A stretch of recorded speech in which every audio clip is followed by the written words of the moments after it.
उनको स्ट्रेंथन, वो पहले ही स्ट्रेंथन है, वो मजबूत है, उनको मज़ीद मजबूत करेंगे।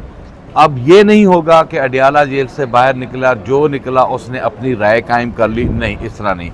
वन मैसेज होगा बैरिस्टर गौहर का, बैरिस्टर गौहर के मैसेज को वैलिड करार दिया जाएगा, उन्हीं के मैसेज को फॉलो किया जाएगा, किसी को कोई राइट ऑफ वे नहीं दिया जाएगा कि वो अपनी अपनी राय कायम करके मुसल्लत हो। आप जमहूरियत के ऊपर बात भी करते हैं और जमहूरियत के लिए लड़ाई भी लड़ते हैं। पार्टी के अंदर जमहूरियत है, उसकी वजह यह है कि आपके पास ना पार्टी इंतखाबात अभी तक नहीं हुए और सलमान अकरम राजा जो आपके इस वक्त सेक्रेटरी जनरल हैं, वो अबूरी सेक्रेटरी जनरल उनको कह सकते हैं, उनकी जानब से कुछ चेयरमैन के बारे में बात की। फिर ये एक तासर दिया गया कि सलमान अकरम राजा जो हैं वो बानी चेयरमैन की बात का भी नोटिस ले सकते हैं। देखिए, मैं आपको बात बताऊँ, ये जो बात आप कर रहे हैं ना, ये एकदम मीडिया पे आई बात है कि जी सलमान अकरम राजा साहब ने बैरिस्टर गौहर के लिए कोई बात की। उसी 2 घंटे बाद टीवी पे सलमान अकरम राजा साहब और बैरिस्टर गौहर साहब और उमर अयूब साहब तीनों मिलकर प्रेस कॉन्फ्रेंस कर रहे थे। अगर खुदा ना ख्वास्ता कोई ऐसी बात होती तो ये साथ बैठकर फिर प्रेस कॉन्फ्रेंस ना करते।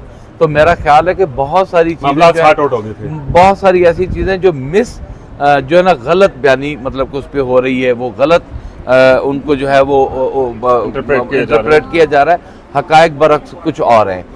लिहाजा अब मुख्तसर बात यह है कि बैरिस्टर गौहर साहब, सेक्रेटरी जनरल साहब जो हैं वो अपना काम जो है वो प्रॉपर तरीके से जो पहले भी कर रहे हैं, आगे भी कर रहे हैं। अब उसे ऑथेंटिसिटी के लिए उनको हमने बिल्कुल ये कह दिया है कि जी जो कोई भी अपनी राय हम पर मुसल्लत नहीं जो करेगा और उनके खिलाफ मतलब हमें बैरिस्टर गौहर चेयरमैन पीटीआई का जो रूप है वो थोड़ा डिफरेंट नजर आएगा। जी इंशाल्लाह ताला, मैं उम्मीद करता हूँ वो इंतहाई शरीफ इंसान है, वो इंतहाई आजिज़ इंसान है और पार्टियों में शराफत और आइजी के अलावा थोड़ा सा सख्त रवैया भी चलता है। तो मैं उम्मीद करता हूँ बैरिस्टर गौहर साहब अपनी ड्यूटी को सरअंजाम देते हुए रवैया थोड़ा सा सख्त भी करेंगे। बिल्कुल ऐसा ही। और दूसरा ये बताएं कि ये जो सिंध केनाल के ऊपर पीटीआई ने करारदाद जमा करवाई और ये ख्याल किया जा रहा है और कुछ लोग इसके बारे में ये राय दे रहे हैं कि अगर पीटीआई सोलो फ्लाइट ना करती, पीपल्स पार्टी के साथ मिलकर ये करारदाद जमा कराती तो ज़्यादा मौसर होती।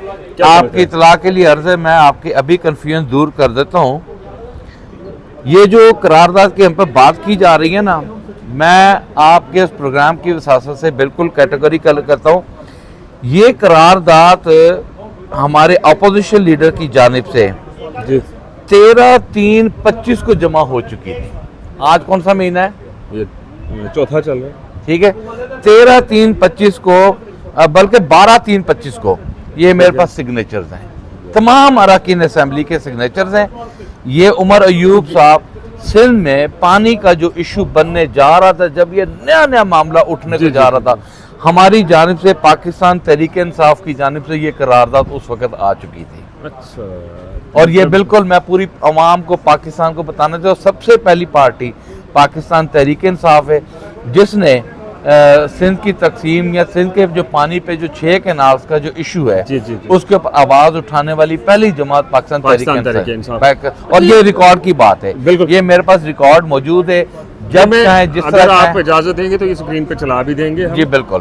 दूसरा ये इशू है कि सदर जरदारी साहब ने जब दस्तखत कर दिए तो उसके बाद पीपल्स पार्टी का रोना क्यों? और एक और सवाल वहाँ पे है, ये साथ अटैच कर लें, पीपल्स पार्टी के लिए क्या सिंध के अंदर मुश्किलात जुल्फकार अली भुट्टो जूनियर पैदा कर सकते हैं? आपने बड़ी दिलचस्प बात की है, अब मजा आएगा बात करने का। अब हुआ क्या है, सबसे पहले मैं बात का आगाज इस तरह करूंगा कि अगर सिंध के पानी का कोई डकैत है, कोई चोर है, तो वो पाकिस्तान पीपल्स पार्टी खुद है। देखें, हमारे 3 बैराज हैं, उसके ऊपर 14 कैनाल है, 509 डिस्ट्रीब्यूटरीज हैं, आपके 54,000 जो आउटलेट्स जिनको हम पंजाबी में मोगा कहते हैं, ठीक है, और 5 मिलियन एकड़ जमीन आबाद करने के लिए सिंध को पानी दिया जाता है। तनासुब के हिसाब से 100 एकड़ पे 33 एकड़ जमीन आबाद करने के लिए पानी दिया जाता है। आपकी ग्रेटर थल जितनी भी आपकी नारा कैनाल हैं, आपके जमड़ाऊ हैं, आपका मुरीद शाख है, आपकी दीगर नहरें हैं, सुप्रीम कोर्ट के बैन, एग्जेक्टिव के बैन्स के बावजूद भी यहाँ पर आप आ जाएं, मैं पूरे पाकिस्तान को चैलेंज करता हूँ, मैं आर्मी चीफ को आपके फोरम पे रिक्वेस्ट करता हूँ कि सिंध के पानी का इंटरनल मैटर जो है उसका ऑडिट कर लें।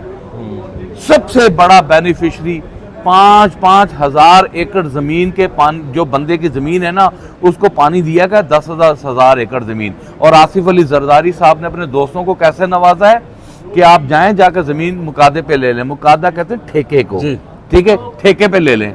वो गया, उसने जाकर 50 एकड़ वाले से भी ठेका ले लिया, 100 एकड़ वाले से भी ले लिया, 2,000 एकड़ ज़मीन की। और ठेका क्या देना है कि हम आपकी ज़मीन को डायरेक्ट आउटलेट दे देते हैं, डायरेक्ट पानी दे देते हैं, डायरेक्ट वाटर दे देते हैं। 5 साल हमने आपको पैसा कोई नहीं देना, हम अपनी ज़मीन में उसको काश्त करेंगे, काश्त करने के बाद हम 5 साल अपना बेनिफिट उठाएंगे, उसके बाद हम चले जाएंगे, आप जाने पानी जाने। ठीक।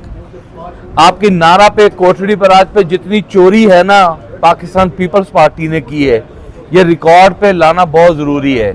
अब हुआ क्या है, इन्होंने की मुनाफकत आसिफ अली जरदारी के आखिरी इनिंग।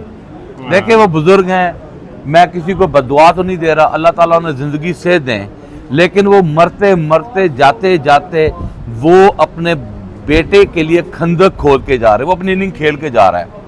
ये गद्दारी का तमगा जो है बिलावल जरदारी के अपने के सर पे दे के जाएगा। ठीक है जी।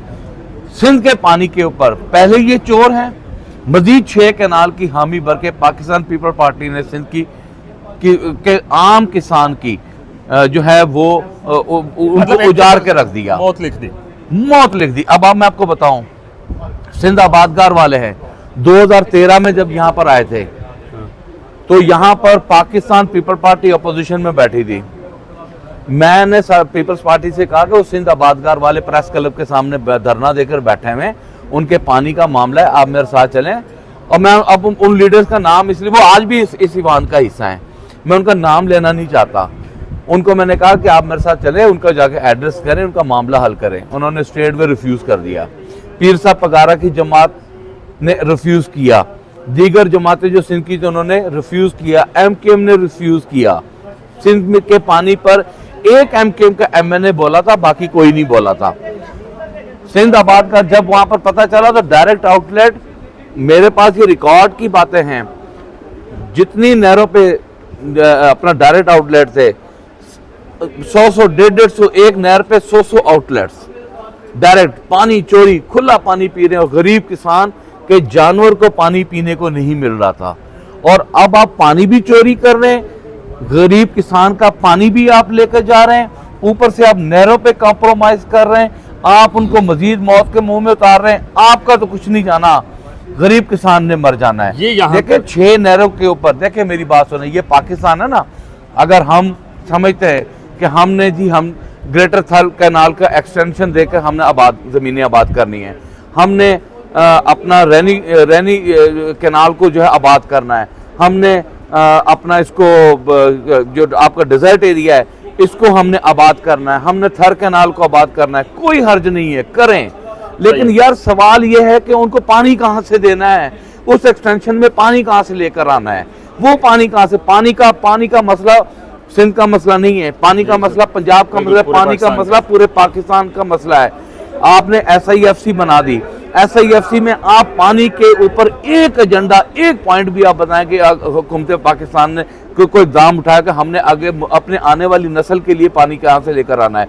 हम जब छोटे थे ना, हमारे बुजुर्ग हमें 40 फुट पे पानी देकर गए थे, हम 250 फुट पे देके जा रहे हैं। अभी पिछले दिनों पिंडी में इंतजामिया ने पाबंदी लगा दी कि आप गाड़ियां नहीं अपने घर में धो सकते, पानी नहीं है हमारे पास।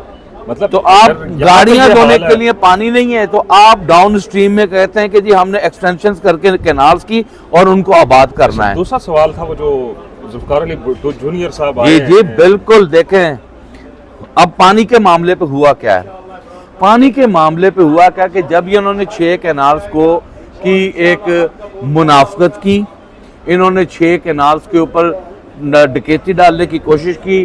पाकिस्तान पीपल पार्टी ने जो काम, मतलब कि ये कहते हैं जी हमने बूट नहीं चाटे, इनसे बड़ा बूट चाटने वाला शख्स कोई नहीं है।